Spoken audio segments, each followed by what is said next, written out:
Vivek Ramaswamy, businessman, author of Truths, The Future of America First. Vivek, welcome to the show, as usual. So you gave a presser this morning, helping the cause in Chicago. Tell us about it. What were you saying? What points did you make? Well, look, one of the interesting things has been walking around Chicago, seeing the reception I've gotten. I would tell you that many people here, even if they disagree with some of the things that I say or President Trump say, are still eager to have an open conversation. And that's where I see an opportunity for us, Larry, to reach people who may not agree with 100% of Republican policies, but understand they're against the southern border crisis getting worse. They're against child trafficking in this country, rampant crime, want to stay out of World War III, want to grow this economy. So that's what I focused on today, particularly highlighting some of Kamala Harris's own policies. Because I think if she's not going to offer policies of her own, then I think it is fair for voters to attribute to her own policies when she ran for president in the year 2020, calling for a tax on unrealized capital gains, the best trigger for a market crash and a second Great Depression that anybody could think of. Her advocacy for the Green New Deal, a co-sponsor of the legislation, a co-sponsor of legislation to abolish private health insurance, saying that's what she wants to do. This is where we got to be going, I think, harder, Larry. That's what I did this morning. And we hope we won some converts over, which is what we're going to need to win this election. You know, I'm trying to figure out, I mean, I want to talk to you about crime and the old borders, but I just think it's bizarre. She gives this economic speech, you referred to it, 7 days ago, okay, last Friday. I guess that's 7 days. And the speech has disappeared. It's like an existential memory hole has been created. And this speech fell into it, and no Democrat is willing to talk about it. No one in this entire thing. And you've had all the stars, right? Obama's and Chuck Schumer. Last night, Bill Clinton, he had a chance to talk some sense to the Democrats, but he wouldn't do it either. Nobody would do it. I don't even know if she's going to talk about her own policy. So bad now that the Trump campaign is having to fill in the blank policy pages of Kamala's own website.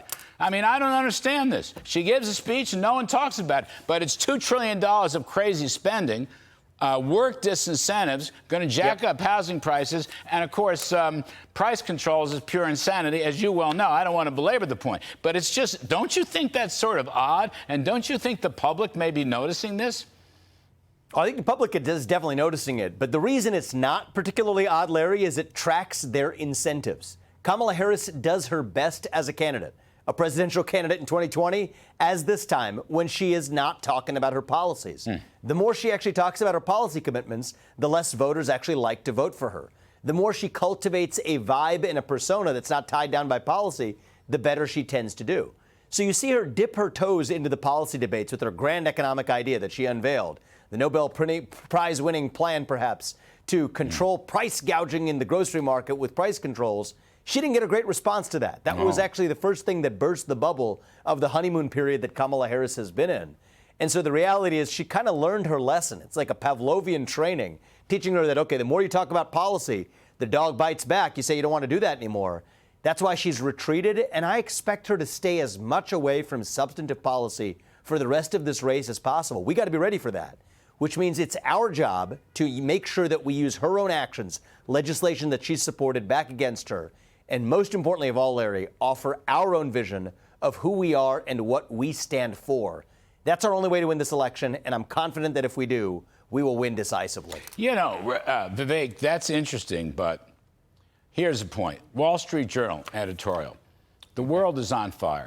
She has not uttered a peep about foreign policy. No one knows what she believes in regarding all the Ukraine, Middle East, China. Nothing. Nada. Absolutely nothing. She can't get away with that. And there's going to be a debate, and Mr. Trump's going to put it to her. And the other thing, I mean, I said this tongue-in-cheek, but the Trump campaign is filling in the pages of her own website on policy. I mean, you can't get away with this. Well, the question is, can you get away with it? And it's up to us to make sure she doesn't. But the American people, I think they have been fooled already once by the mainstream media, who told them that Biden was going to be the nominee. They purposefully avoided their nominee going through a primary, which would have been a bruising process, waiting until as late in the process as possible to prop up their puppet, somebody who has not earned a single vote, yet in the last time she ran for president or this time around. So the question is, they've gotten this far. Now it's up to us to highlight Here's our own vision and our own policies and what we stand for. And here's where we're going to go, dissect piece by piece. Here's why, and tax on unrealized capital gains is a bad idea. It triggers a cycle of forced selling. That means that if you're a landowner or a business owner, you may have to actually pay taxes with cash that you do not have. You may have to sell stocks that you don't want to sell. That triggers a market crash. Your bank account is worth less. Explain to people, if you like your private health insurance plan that you're on right now, Kamala Harris has expressly favored taking it away in favor of a single nationalized healthcare system by abolishing, her words, not mine, abolishing private health insurance. Since she's not talking about her policies now, it is our job and it falls in our court, Larry, to say here are the bills she's co-sponsored, here's the legislation she's supported, here are the positions she adopted while running for U.S. president in 2020, and she can't run away from those positions now. That's our job, not anybody else's, if we want to win this thing. So the raising the corporate tax from 21 to 28, and by the way, I think she'd rather go to 35, but leave it 28, that'd be 10 points higher than China's corporate tax and would sink paychecks of ordinary working folks, because it's the wage earner that gets hurt the most. But, Vivek, I just want to ask you this. You had a press conference this morning, right? Yes, and here in Chicago. You stood in front of the media, right? Mm-hmm. And you answered questions, right? That's right. So that's one more time than Kamala has. That's exactly right. In about 35, 40 days. That's what you did it one more time. Now, you were a good presidential candidate. Many people were for you. I'm just saying, you just did it once more than she did it. Only you're not running for president. Not anymore. I've done it once more than she did it today, 100 times more than she's done it over the course of my presidential campaign. But the reality is the very people who will talk about protecting our democracy are actually sacrificing our democracy when they fail to hold a presidential candidate to account. What I told the media in that room, I told them to wake up and fulfill their responsibility in the press. Because the truth is, whether or not you agree with Trump's policies, and this is a free country, you don't have to agree with all of Trump's policies. He's at least told you what he believes, from everything from digital assets to cryptocurrency to tariffs to economic growth policy to mass deportations to what he's going to do at the southern border to his vision for ending the Russia-Ukraine war. Agree or not, he's told you what he thinks. The media scrutinizes those to a T. And so what I challenge them to do today, there's a lot of people in a packed room for the media there. I said, apply the same standard to Kamala Harris that you do to Donald Trump. What'd they say? Regardless of whether you agree with them. Did any of them answer you? I mean, it's funny, you're turning the tables. I love that. I could just see you doing it. Did any of them say anything?